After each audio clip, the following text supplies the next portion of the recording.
News home more from videos Wednesday, May 30, 2018 8:40 p.m. Share on Facebook, share on Messenger, share on Messenger, share on Twitter, share on WhatsApp. Video player 202000:000:000:000 use up / down arrow keys to increase or decrease volume. Kremlin critic Arkady Babchenko, who was reported to have been shot dead on Wednesday, has strolled into a news conference where he declared, "I'm still alive." Vasily Gritsak, head of the Ukrainian security service, told the media gathered in Kiev that the agency faked Mr. Babchenko's death to stop a Russian plan to kill him.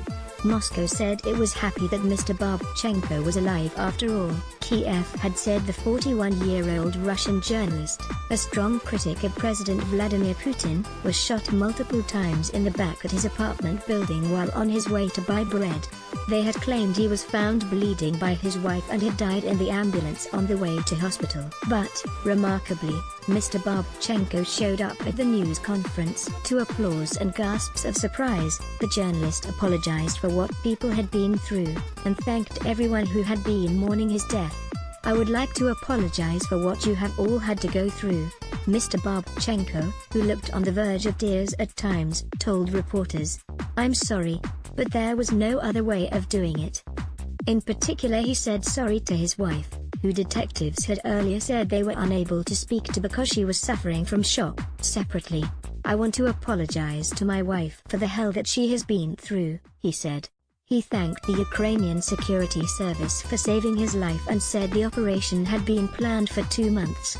Mr. Gritsak says investigators have identified a Ukrainian citizen who allegedly was paid $40,000 (£30,000) by the Russian security service to organize and carry out the killing. That citizen was also apparently asked to buy weapons and ammunition. Ukrainian President Petro Poroshenko has promised to provide protection to Mr. Babchenko and his family going forward.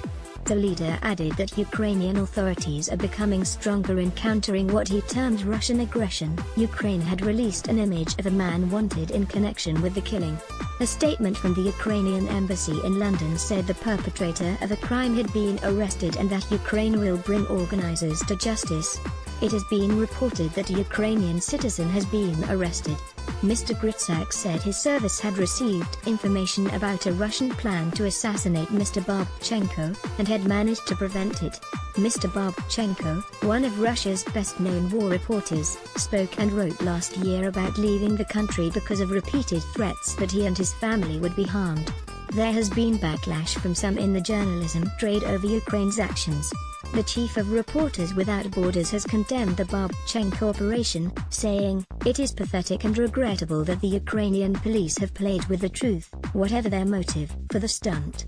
Channel 4 News International editor Lindsay Hilson wrote on Twitter that the action will impact journalists' safety. "So now every time a journalist is murdered, those responsible will unleash their bots and propagandists to say it's fake news. Thanks, Ukrainian security services. That's really helpful to all who care about journalists' safety." #Babchenko, she said. Russia said Ukraine's alleged use of Mr. Babchenko served its propaganda purposes.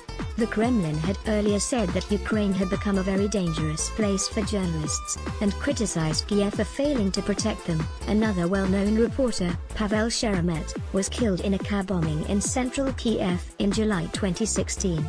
The case remains unsolved, but he was also a critic of Russia, Ukraine and his native Belarus before the true fate of Mr. Babchenko had been revealed. UK Foreign Secretary Boris Johnson tweeted that he was appalled to see another vocal Russian journalist murdered.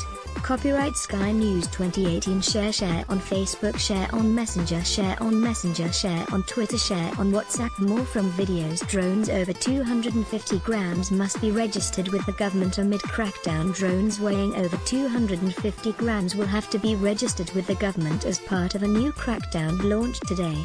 Manchester United want Marko Arnautovic from West Ham. Manchester United are interested in signing West Ham forward Marko Arnautovic, according to Sky sources. Top business bosses warn time is running out over Brexit after PM meeting. Theresa May has been told by the leaders of some of Europe's biggest companies that clarity and certainty is needed over Brexit because time is